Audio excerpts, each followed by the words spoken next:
Welcome to Small Steps. My name is Seth Potts and I want to show you formatting for slicers and how to connect your slicers to multiple tables.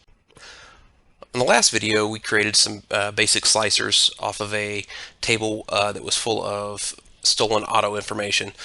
So this was the pivot table we created. It was just the year and month broken down for each of those. I have added this pivot table since then. And what we're going to do with this is show how to connect all of these slicers we've already created into another table as well. So we can have multiple pivot tables, charts, things such as that you can connect these all to. So what you want to do is click on any of the slicers and you come up to the top here and there is a tab for slicer. We're going to kind of go through these left to right here. First thing is when you're selected on one of these, you can rename it right up here. There's a couple places to rename it, but this is one of the easiest. If you're just clicked in on the tab up there, you can just rename it right from here. Now to show the connections here, since I added this table after, you see when I start clicking the filter buttons that this table that I've created since the original pivot table, it is not updating, so it's clearly not connected to it. What we're going to do on that slicer tab there, you can click in report connections and you can see that the report year slicer is connected into this month year pivot table, but it is not connected into this plate state. You can check that box right there. Another place, and with something like this where there's quite a few slicers and only one new pivot table, the easier way of actually connecting this new table into all of these at once would be to highlight it, and up at the top there's the pivot table analyze tab, and on their filter section there is a filter connections. Now this names all of those slicers over there, and as you can see none of them are checked. It's much easier to go through and just check all those for this one table. So that's gone ahead and connected all of these over to this new table. So going back to like we did before, we can start making those selections, and you see that both of these are updating for that. So now we'll click back on the slicer, go back up here. So that is the easiest way to connect those in, and you can add more tables after the fact. That's just something you want to make sure that you go in and check the connections and make sure they're connected in there. They will typically have to be off the same base data, or at least have the same fields that like the years, things like that, need to match up so they can all connect. I did this table off the same base table, so it's the exact same column, just different data. So you can visualize same information without changing your pivot table itself. You could just create multiple copies of it with whatever fields you want in it. So that is how you connect those. The slicer settings, there's just one field for, or one page here for the slicer settings. You can rename, this one right here is renaming the header up there. This one right here is actually naming it so you can use it in formulas different. I haven't really played around with that too much, any formulas for it, but that's where you would do that, two separate names. If you don't like the header on there, you can uncheck that, and this header up here, report year, would disappear. This is also where you can sort ascending or descending. Now the one thing that I typically do use is, you see these that are kind of grayed out. Under the year, I don't even know why they put them on here, because there's no data. I guess chance I add something they'll light up, but this is everything before 2019, everything after the date I had pulled this. I don't need to see that necessarily. There's not going to be any data in it for this point. This box right here is hiding items with no data. I typically click on that, so once I do that, you see those disappear. Another point is, now some of these others still have that as well, these grayed out things like that. If you click, you can hold control and highlight all of the slicers there, and you can go back in to that slicer settings, and you could do this for all of them at once as well. So I'm just go ahead and get rid of that for everything.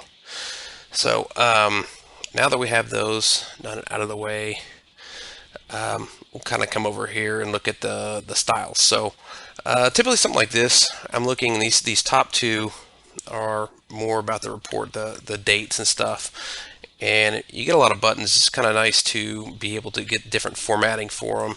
So these two that refer to the month and the year of it, I would go in and you have this option, a couple options. You can create your own styles as well, but some of these I like. So I'll change those up to different styles so you kind of see the relation between them. Just kind of cleans it up. So the rest is the vehicle color, year, make, model, and then the state of the plate. So we can change those colors up and kind of group them out however you like there. Go back up the slicer. So once you do that, there's a couple ways to do some aligning.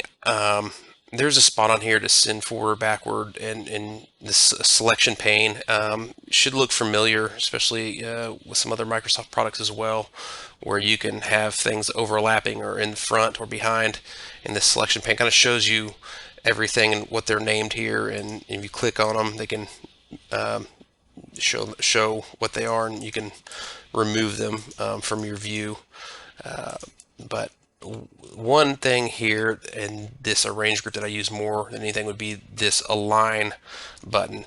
There are multiple ways you can align these. So if you're really trying to make things line up, so I say I like these boxes the same size and everything, but I don't, or even if I don't like them the same size and you just want to shorten them up here, but you're trying to line them up perfectly.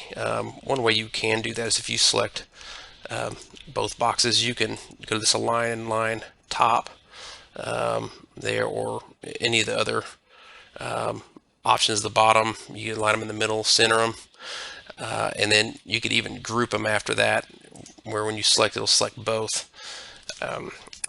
I typically like things kind of the same shape and everything, so keep it like that. But you'll notice there's all these blanks on this one. So kind of looking back up slicer, one of the other sections here is on the buttons themselves. Say you do like them matched up like that, but you don't like this empty space down there. You can always increase the height of the buttons until they fit. So that fits a little better doing that. So the height, the width of the buttons as well, you can make them wider or thinner just by that. And these numbers up here also make it easy to make things the same height and width and everything like that. So the size of the box itself is what the size grouping is here. So we have those like we want. The other thing here, you see the scroll bar on here. If you don't want it scrolling down, but you don't want to make this slicer any longer than it is, you can always look into doing multiple columns. So up here there's columns you can make. Oh, I'm on that one. Let's go over to the report month. You can increase that to multiple columns, however many you want. We'll just do 2 for this, and you see they once again there's going to be some blank space here, so you can always play with it and try to line those up. However, another real quick way of aligning stuff is kind of a neat trick is if you hold the Alt key, it when you move your slicer, it will snap it to the grid. And so if you're wanting to put these side by side and match up, it's fairly easy to do. And you can do the same if you're trying to expand or shrink the box to match. If you just hold that Alt key, you see they match up perfectly there. So that's a quick run through of the different formatting for the slicers and how you can connect slicers to multiple pivot tables. If you found this tutorial helpful and would like to see more, click like and subscribe. Next video coming up is over adding pivot charts for use with slicers.